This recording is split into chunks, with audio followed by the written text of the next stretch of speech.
I don't know. He goes from the bearer of bad news to the, not bearer of good news, but the bringer of good news. Rob Williams is back, and the markets really rallying again today. Newsmax Deputy Financial Editor Rob Williams, and the market was up as much as 300. The Dow was 300 points at one point before pulling back a little bit.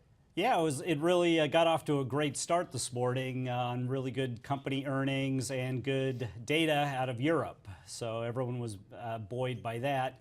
And then we saw a bit of a sell-off toward the close on the news that a doctor in New York was being examined for Ebola, which you reported. Yeah, Columbia Presbyterian back from New Guinea, or Guinea, where he treated Ebola patients, yeah. Right, so we got a bit of selling there, but it looks as if it kind of flattened out. The other explanation for the selling was that the S&P reached its 100-day moving average, which is a big benchmark, and just kind of took a rest there. Yeah, but you know, you say selling, and people are saying, yeah, but it's still closed up, you know, 1.4%, Nasdaq 1.6%, S&P 1.2%, small caps up almost 2%. So overall, It had a great day. Oh, it did.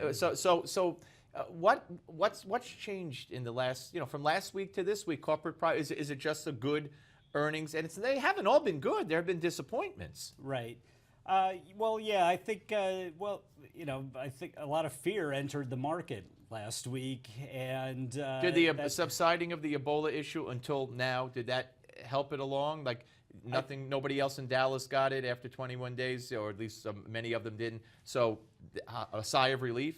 Yeah, there have been clearer signs that the bad Ebola news did trigger selling. If you look at the chart of the S&P, you know, the doctor in Dallas died, the market did decline. And so I think a lot of those pressures have eased a bit. Either people have priced it in, or thought about it more, realized that it may not be the kind of threat that they had worried about in the past. And we also had some news today on employment claims for the week. The 283,000 people filed, which was up a little bit from, I believe, maybe I'm wrong, from the previous week's total, correct? Yeah, it was generally up a little bit, but the 4-week average, they say, is at a 14-year low. So we're still in a good track there, although it is debatable how good it is, given the number of people who've dropped out of the workforce and have given up looking for a job. And the index of leading economic indicators, that was out today as well? Yeah, that pointed to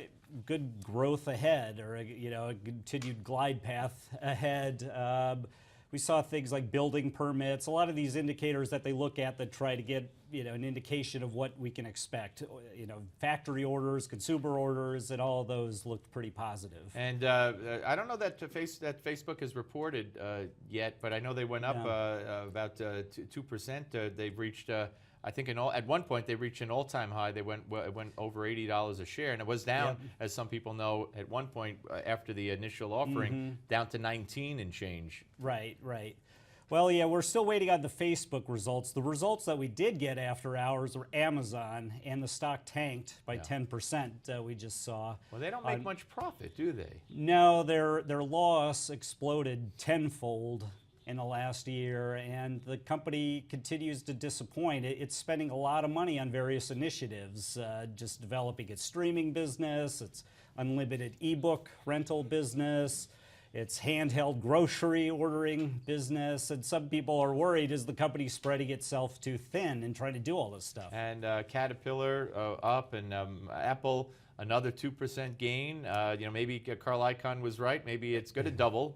Maybe not this year, or maybe not next year, but maybe it's headed towards 200. Who knows? Well, I wouldn't want to bet against Carl Icahn, so yeah, it's on its way. Yeah. All right. Well, Rob, always good to see you. We'll see you tomorrow as we close out what could be a very, very successful week. The Nasdaq having its best week of the year, I do believe. So for all the information you need and want any time of day or night, that means 24/7, you could go to moneynews.com. That's moneynews.com, and get it all from the fine folks, including Rob Williams, who put that all together. There it is on the screen for you. See, it says Wall Street. I'm not lying to you. All right, up next, it's Gimme 5. It's coming up next on Newsmax Television. Don't